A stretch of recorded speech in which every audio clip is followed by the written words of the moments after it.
Nu, ko sākam? Jā, sākam. Mēs jau sākam.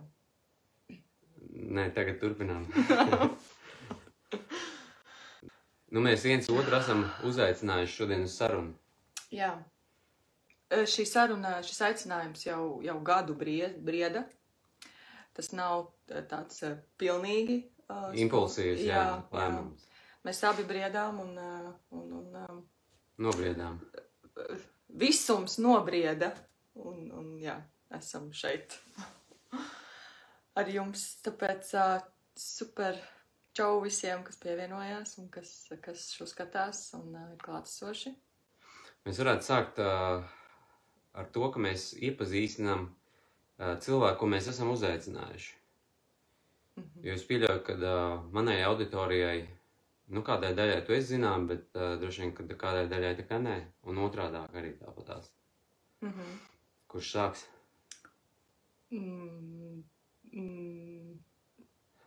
Izlem tu. Labi, es sākšu. Tātad uz sarunu es aicinājis Antru, un pastāstīšu dažos vārdos par viņu. Un šobrīd varētu teikt, ka viņa ir unschooling izglītošanās virziena vēstniece Latvijā. Sarunas gaitā arī droši vien vairāk viņa pastāstīs par šo virzienu, ko tas ietver. Bet es vēlos vēl dažus vārdus arī pateikt par iepriekšējo gājumu, un cik es tevi atceros, vienmēr tu esi tā kā pārstāvējusi to dzīvo virzienu. Tad, kad mēs satikāmies, man liekas, tad bija laiks, kad tava iesaiste bija saistīta ar, nu vismaz viena lieta, ko es zināju, bija saistīta ar biopārtiku un vispār tādu biokonceptu. Jā, pareizi, tik sen, jā. Un tad bija biokosmētika, es atceros. Un faktiski kaut kādā ziņā tu biji celmaus tai dzīvai lietai, kas izpaužās gan ēdienā, gan kosmētikā. Un tad ilgu laiku tu esi saistīta ar dzīvo deju.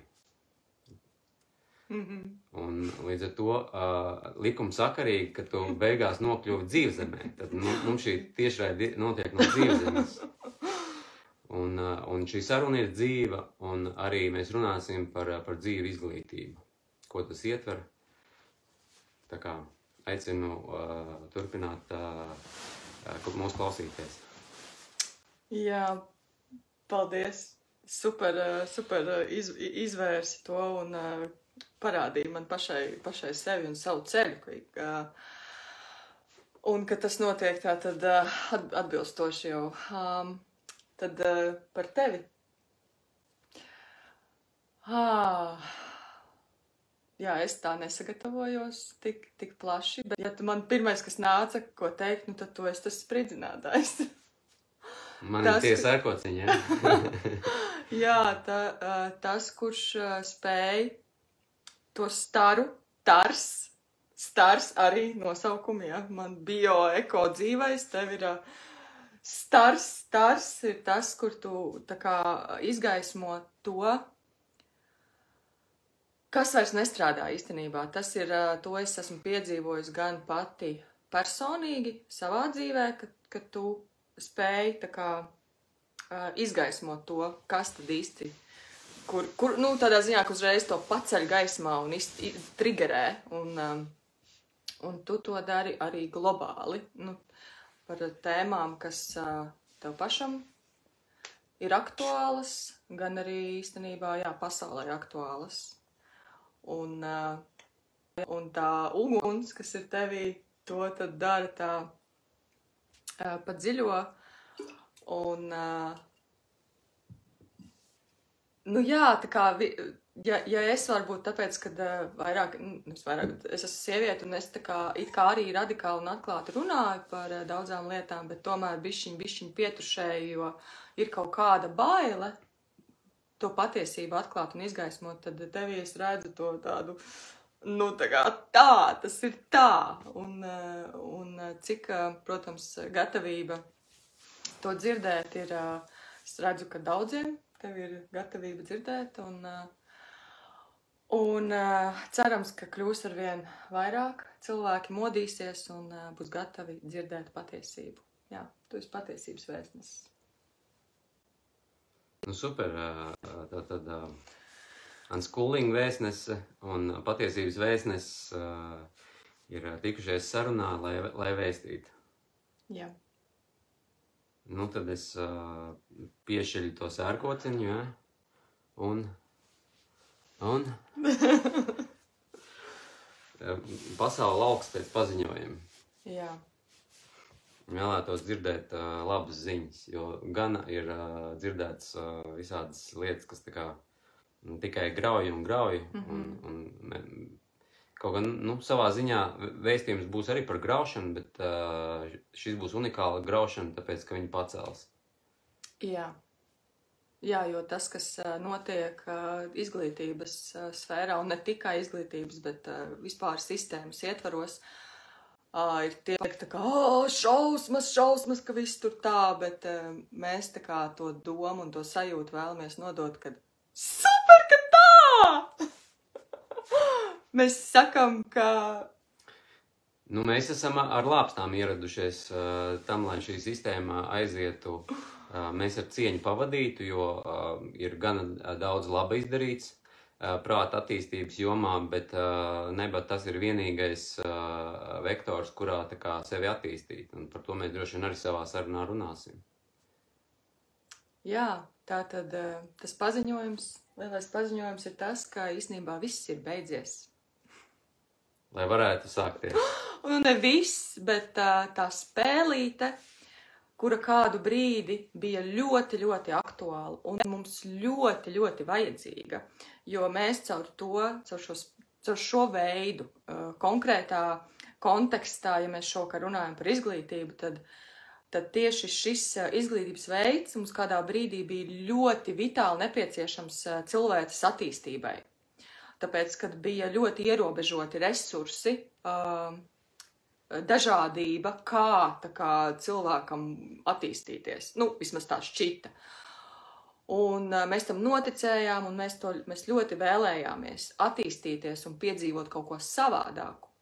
Mēs to izdarījām. Mēs esam super maleči, mēs to izdarījām. Tas bija ļoti skaists laiks, ļoti daudz cilvēkiem, daudz iespējas. Ja, es čīkstu tā pozitīvi. Un ļoti daudz, ko tas deva arī. Un es pateikšu, un tad varēs spridzināt.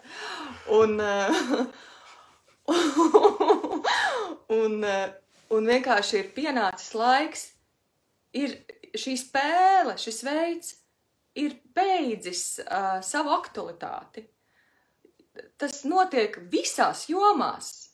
Mēs dzīvē pieredzam šo cikliskumu, un tas ir dabiski, jebkurā jomā piedzīvot ciklisko, kas kaut kas dzimst, mirst, tad arī šajā jomā ir tas jau īstenībā pat ir noticis, bet mēs vēl tā kā es jau būšu, es iejutīšos tajā atklātumā, ka mēs jau velkam, principā tas, ko es jau arī redzu pati, mēs velkam to mirvanies kājas vienkārši.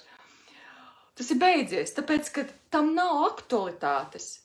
Ja es ļoti, cik es strādāju tā kā latviešu valodā, tā kā es tad šo unschooling virzienu daudz saka, bet kā tad bērni iemācīsies, kā viņi izzinās, uzzinās un tā, tad šis jautājums vispār vairs nav aktuāls, tāpēc, ka kā uzzināt, kā piedzīvot, ko redzēt, caur ko uzzināt, ir vienkārši tik plašs iespējas, miljons iespējas.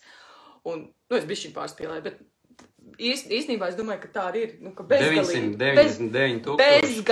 iespējas, kā izzināt pasauli un piedzīvot un arī uzzināt arī standarta lietas, par kurām mums ir varbūt bailes, ja, vai tur matemātiku un burtus uzzinās. Nu, tās ir muļķības, to visu jau var uzzināt vienkārši, tik vienkārši.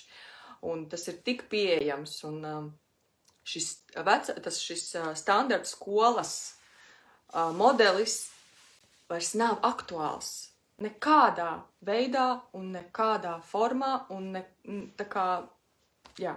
Nevienā vietā. Jā. Nu, tad laiž gaisā, ja? Jā, nu tā lai. Nu, var sakot, mīļie, ir noticis neiedomājamais, var sakot, sistēma ir sabrukusi. Tadā! Tadā! Un tā skaitā, protams, arī izglītības sistēma. Viņa ir aizgājusi bojā.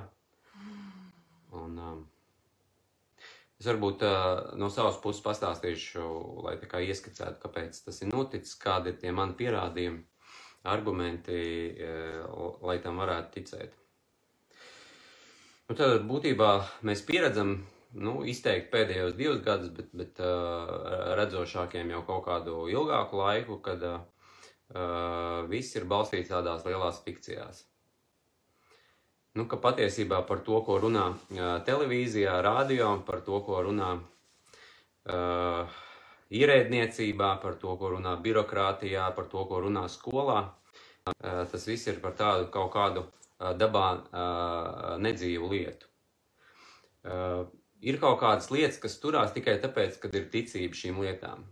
Es varētu pieminēt naudu, kam būtībā jau ļoti daudz gadus desmitus vienkārši nav segums.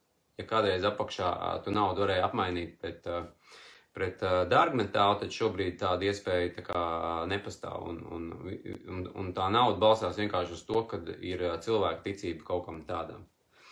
Un tāpat tās varētu teikt par ļoti daudzām lietām. Un pēdējā laikā mēs arī redzam, ka patiesībā visas valstis arī lielā mērā balstās tikai uz ticību. Kā teica policijas priekšnieks sarunā Lampa, kad viņam viens no tiem, kas ir izpētījis arhīvu Jānis Straumīts, minēja, ka tādas satversmes vienkārši nevar būt. Tad viņš teica, ka viņš tomēr tic fotogrāfijai. Nu, tas tā kā apliecina arī to, ka droši vien, kad ļoti daudz cilvēku tic fotogrāfijai, nevis patiesiem faktiem, kas ir pieejami gan arhīvā, gan arī loģiski padomājot par to, kādā veidā tas viss ir noticis. Un tāpat tās arī cilvēki joprojām, bet jau krietni mazāk tic izglītības sistēmai. Jo mēs redzam, kādas sekas tas kopumā atstāja gan katram cilvēkam, gan sabiedrībai kopumā. Un jāsaka, ka pēdējais brīdis kaut ko mainīt jau ir kādu laiciņu atpakaļ, bet nekad nav, kā saka, par vēlu to darīt, jo patiesībā kaut ko izmainīt var tikai šajā brīdī. To nekad nevar izdarīt tā kā pagātnē vai nākotnē. Un ja cilvēki tātad apzinātos visas šīs fikcijas, tad patiesībā sistēma tajā brīdī arī sagrūtu. Un tas lielā mērā ir atkarīgs no katra cilvēka, kam viņš svēti tic un kam viņš paļaujās. Un šodien mēs runāsim par savu paļāvību, par savu ticību kaut kam dzīvākam. Būtībā viss tas, par ko es tikko runāju, ir zināmā mērā nedzīvs vai kaut kādā ziņā bijis dzīvs kādu laiciņu atpakaļ, bet šobrīd izskatās, ka vairs nav dzīvs. Un tas, kas nav dzīvs, to jau nevajag stutēt. Ir tāda laba indiāņu paruna, kad, ja tu atklāji, ka tu jājus beigta zirga, tad vienkārši kāp nost un kaut ko, izdomā kaut ko citu darīt. Bet mums jau ar tādu reanimēšanu tie nodarbojās visās nozarēs.